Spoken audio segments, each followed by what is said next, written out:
Good afternoon and welcome to all of this big data presentation. I work for Micron Technology. It's a semiconductor company. And we're doing a kind of research project that using big data plus predictive analytics for equipment maintenance, kind of a predictive maintenance. That's the very high-level research topic.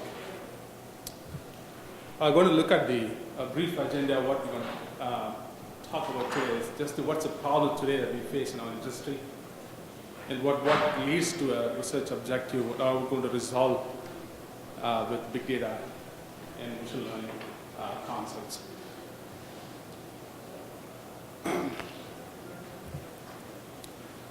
So this is the problem definition that we face today. To set up this semiconductor company processing 300 millimeter wafer, it's around cost $2 to $4 billion, and each of the equipments that's been involved. Sorry? Yeah, it's been hard to hear you because of my text. Thank you. To set up a 300 millimeter wafer fab, it's around cost $2 to $4 billion company, and the equipments that's been involved in the fab, it's very, very expensive. Each of the equipment costs $4 to $8 million itself. And if you look at the productivity of that each equipment, it's very, very less. So this is the statistics that we took from Semiconductor journal. It's only 44% being used, and the rest of the time just the idle. And it's very important that we need to use the equipment at the fully in order to gain more profit, and also there's an effort going on to maximize the productivity on each of the equipment. How to gain more productivity on this equipment is to ensure that we need to do maintenance proactively, right? If you see the equipment, if it's a scheduled downtime or it's unscheduled, or just like the equipment is being idle, right? It's almost 60% is being idle. And we need to make sure that we do a proper maintenance in order to ensure that we gain more profit and productivity. So what's the research objective that we are looking at is to develop predictive models using big data so that we can proactively predict the next equipment maintenance instead of doing kind of a weekly maintenance or a monthly maintenance.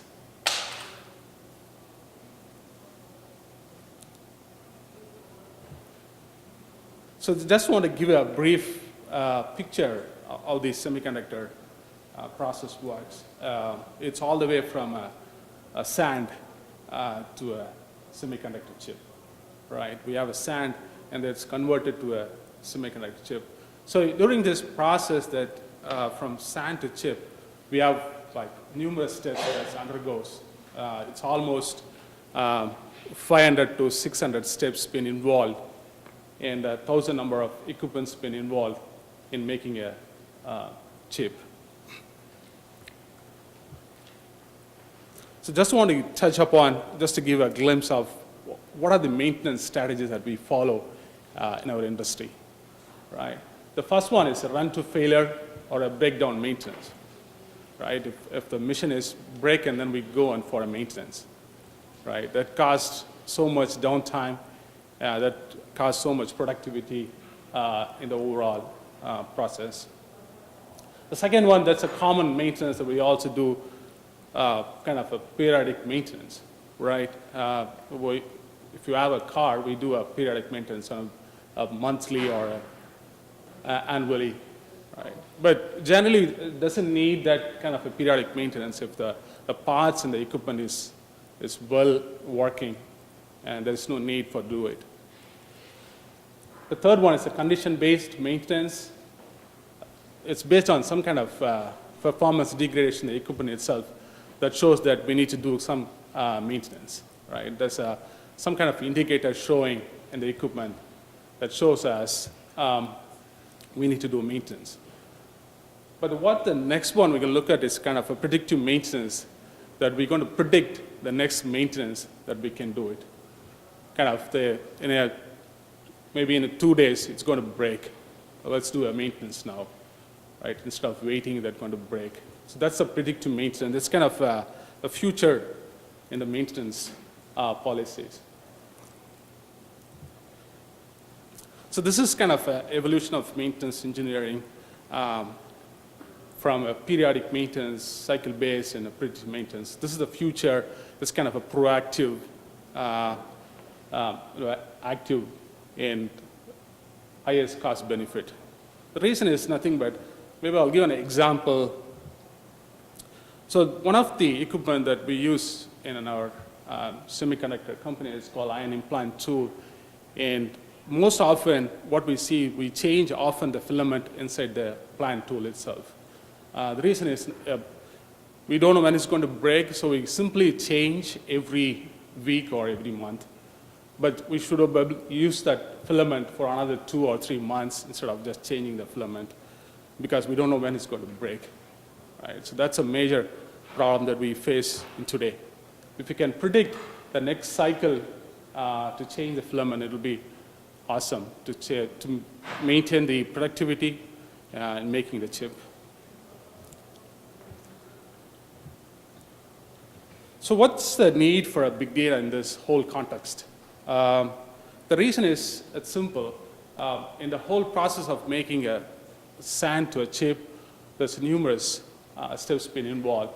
And there are terabytes of data being generated from all the sensors, from all the equipments, right? It's roughly, there are 500 steps in the whole chip processing. And if you look at on a daily basis, we almost generated roughly 30 to 40 terabytes of data, right? We don't use the data, but just generated out of all those equipments. Especially, the industry is in making a 300 millimeter wafer, but it's going to move to 400 millimeter wafer. And considering if it's going to move to a 400 millimeter wafer size, the equipment interactions between those ones are going to be more complex, and the data is going to be even more grow in an astronomical rate. So today we use relational databases to store it and to analyze the data.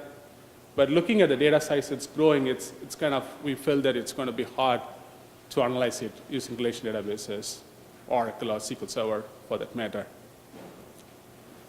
So I think we took, maybe it's kind of, this project is like a 4-year project, but we are in like a 2-year cycle. So we picked some of the big data technologies, especially Apache Hadoop, graph databases. Simply the interactions between the various steps, it can be formulated in a graph shape that should be stored directly instead of storing in a relational database. And then we have a machine learning framework that's been used in the whole predictive analytics. So the very important for predictive analytics or big data is finding the right data sources, right? The data has been spread all over the places, but it's to find the right data sources is the key in making the big data success. Right. So for our research, we collected 3 data sources. One is fault detection and classification data, and equipment tracking data, and metrology data, right? So that's the overall kind of a flow graph that we combine the data sources. So once we get the consolidated data from all those 3 data sources, then we run through our predictive model or machine learning algorithms on top of those cleansed data set. So just I want to give an example of how the data looks like. For instance, we looked at the implant tool, right? So that's the equipment name, IMHC4C5300. When the equipment engineers come and change on a Saturday, saying that let's change the filament, so they go and track in a system called equipment tracking system. They go and put changing the filament, and they put all the kind of notes why they change the filament, and from the start and end time. During that time, the equipment is down, right? So during that time frame, what we're going to do, we're going to note down all the parameters, the tool, there are a lot of indicators or the variables in the equipment. We're going to note down all those variable values during the time frame before and after, so that we can take an historical trend and see how it looks like when the filament breaks and what's the correlation between when it fails. What are the variables, parameters that's been showing that maybe correlate next time when it's going to fail. So what are the major challenges? The first one we looked at is the size of the data. The second one, the number of tool variables, it's very high. Each equipment consists of like 5,000 variables, right? So all those 5,000 variables are going to play a role in overall equipment state or the health of the equipment, right? But maybe not necessarily all 5,000 going to play, but maybe a major of the variables it's going to play a pivot role in the overall equipment state. For instance, the ion implant tool consists of maybe current, voltage, what's a gas flow rate, what's the source pressure and time that's been feeding into that tool itself. Calculating all those tool variables that will indicate what's the condition of an equipment. So it's very important to pick the right parameters for the predictive modeling. Like out of 5,000, we need to shrink that size maybe or 30 or 40, right? We cannot play around with the 5,000, which will not lead to a right predictive model, right? We should find the right tool parameter that will decisively help us to tell the equipment state. And the next thing, the important thing, the data that's, especially for this equipment, is kind of so varied, right? Because the data for a variable, maybe it's like a 10 to 200.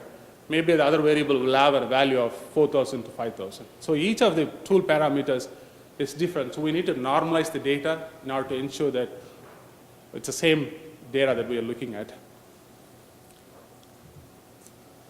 So this is very, very high level conceptual big data predictive analysis architecture.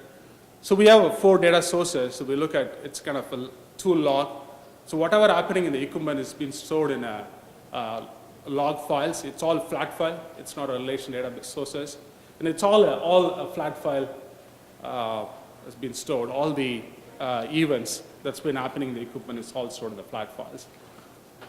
And then there is relation data sources that we use, like we call as the MES. It's called manufacturing engineering system. It's all, some of the things, it's all in the relation data sources. So we can have 2 kind of data sources. One is a flat files. The next one is relation data sources. So we started using Hadoop as an ETL tool where we extract the data, cleanse it, and then load into we use HDFS file system, and also we use both graph databases and NoSQL databases. And then we're working on writing some of the predictive machine learning algorithms written in Apache Mahout. We run through all those algorithms on top of those data residing in NoSQL database and graph databases. And then we created a kind of application, a maintenance application, where it's kind of creating dashboards so that users can look at and see what is the state of an equipment, whether it's kind of going downwards or upwards. Is the equipment looks good? And then we have a kind of a different messaging system that will message users based on the equipment itself. So that's the overall conceptual architecture that we're working on it. So what are the technologies that we used in terms of big data? So one is, as an ETL tool, we use Hadoop itself, and then the NoSQL, we use kind of, I think I did mention it's kind of HBase. We use HBase as an NoSQL databases. And in terms of creating a predictive algorithms, we're using Mahout and MapR. Those are the 2 frameworks that we're using, creating our own algorithms And then fourth one is kind of a graph databases.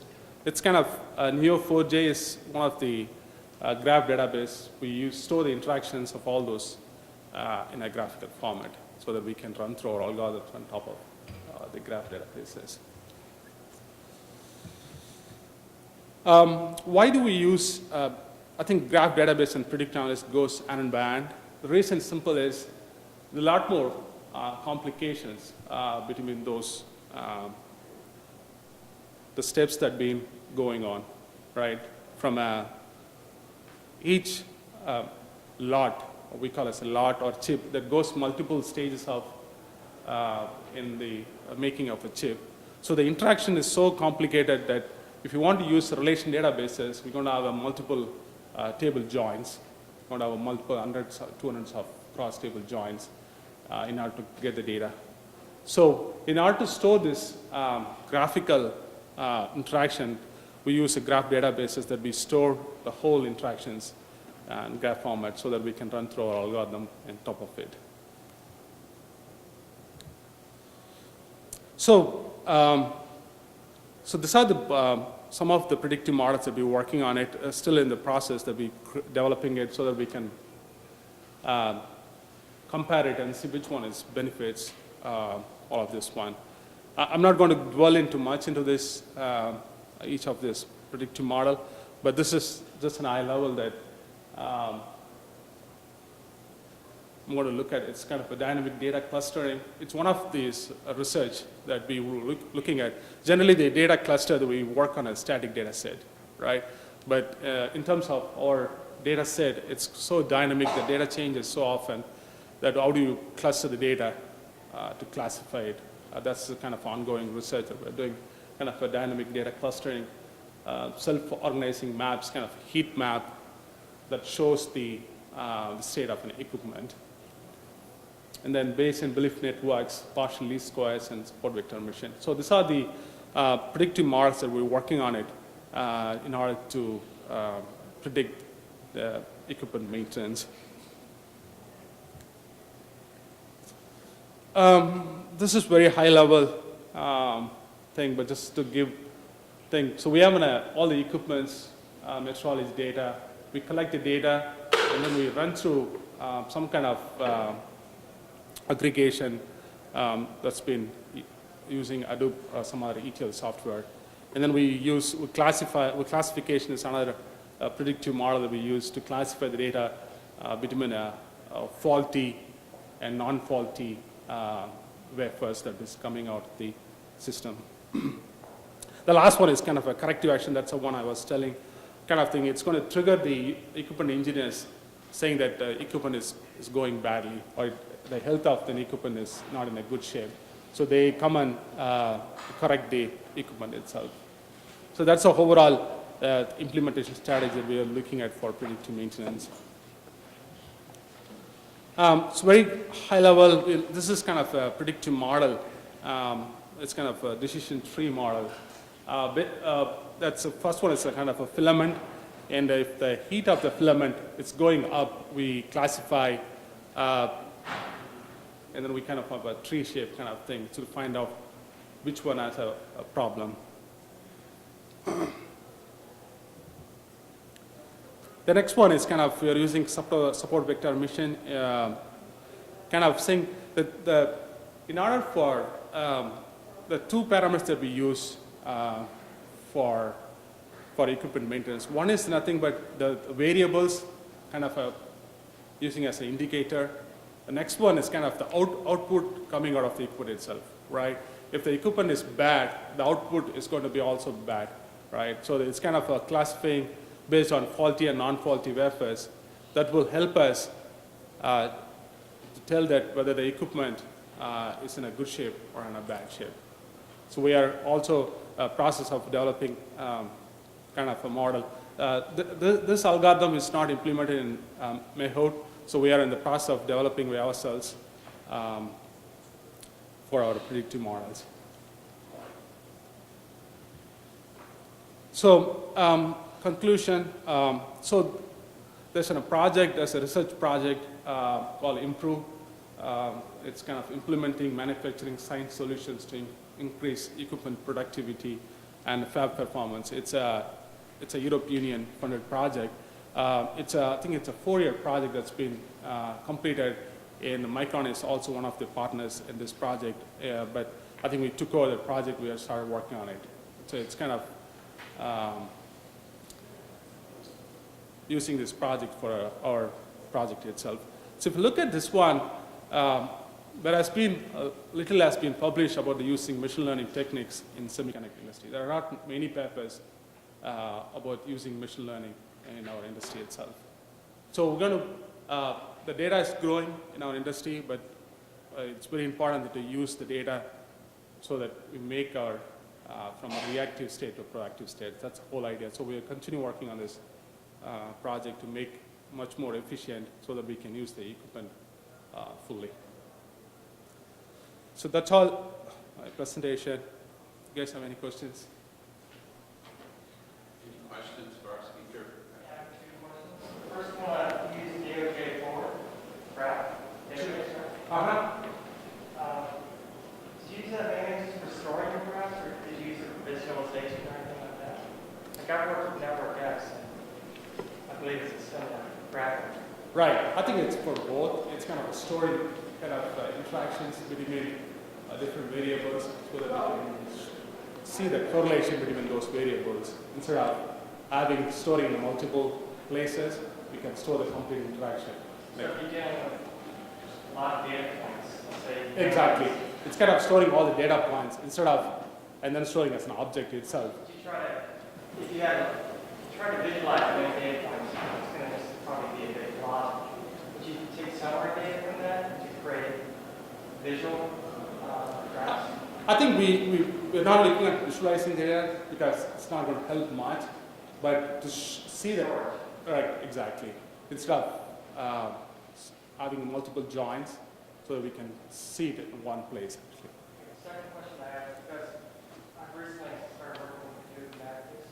Sure. I work with data mining, machine learning algorithms. If you take a sequential machine learning algorithm, let's say, in something like that, cluster, and you transform it to a key value pair transform. Is that difficult, or did you find that?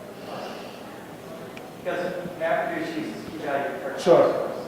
So is the mapping of that sequential algorithm over to different constructs, is that difficult? Sorry, I didn't get it. Can you repeat one more time? A lot of the machine learning algorithms are based on key value pair constructs, Sure. or MapReduce is.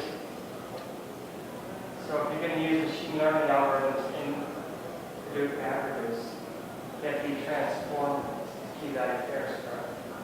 Right, right. So is that a difficult transformation thing, is what I'm asking? Having that done itself.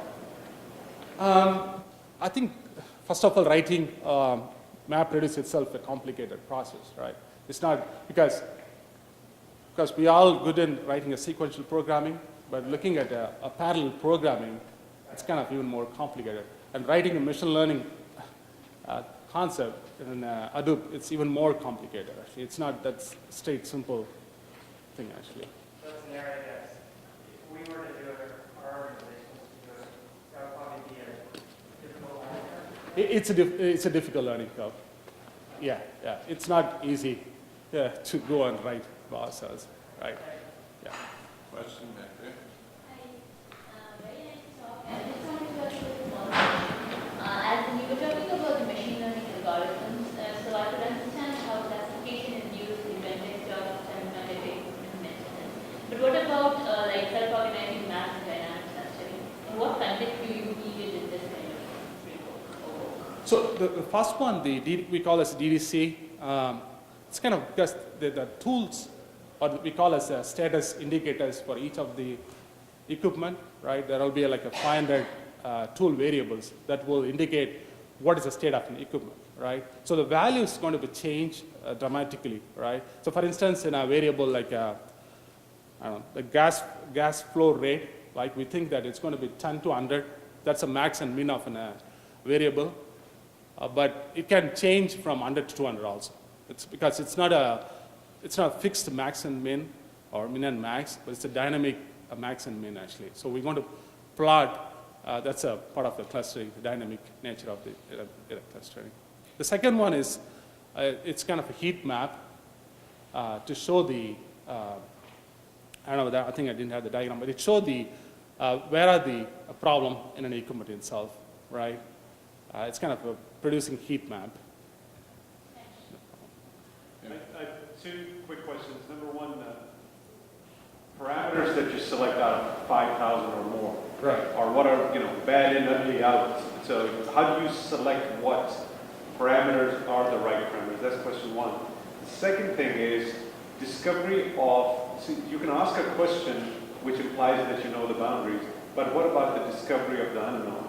You didn't talk about discovering something which then becomes part of the model. So if you can touch on about that first. Sure, that's a great question. The first one, I think I did mention, so the picking the right parameters, it's based on two things. One is we consulted some of the equipment engineer itself, right, who knows the equipment well, right? He will say that, hey, the gas flow rate will generally helps us to determine, right? So the knowledge or the SME, we call as SME of that equipment, generally they go and tell, hey, you guys consider this 100 out of 5,000. That's going to play, because all other parameters, it's not going to make a much bigger impact on the overall state itself. The second one, second thing, how do we determine is the parameters nothing but we use some kind of a machine learning itself, finding correlation. And then we pick, okay, these are the variables going to play a major role itself, right? I think I forgot the name, but we use kind of machine learning itself to pick those parameters. So we use two kind of techniques. We consulted SMEs and then we run through our machine learning. What's the other question? The second question was, how do you do, every Sure. question you ask has a boundary. That's what I call the known unknown. Sure. But the aha is the discovery of within the noise, that signal you never even thought of. It's all signals are noise. Sure. What signal is good for me? So do you guys apply, what do you guys use? Human knowledge? What else? I think upon parameter selection, right, for example, there is 100 parameters.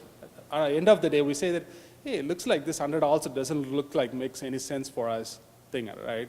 And then we go back and say, go back one more time and then run through once again, find the correlation itself, right? It's kind of an iterative approach until we finding a right parameter is kind of a complicated process, the overall thing. Yep. Okay, well, let's have a round of applause for that. Thank you.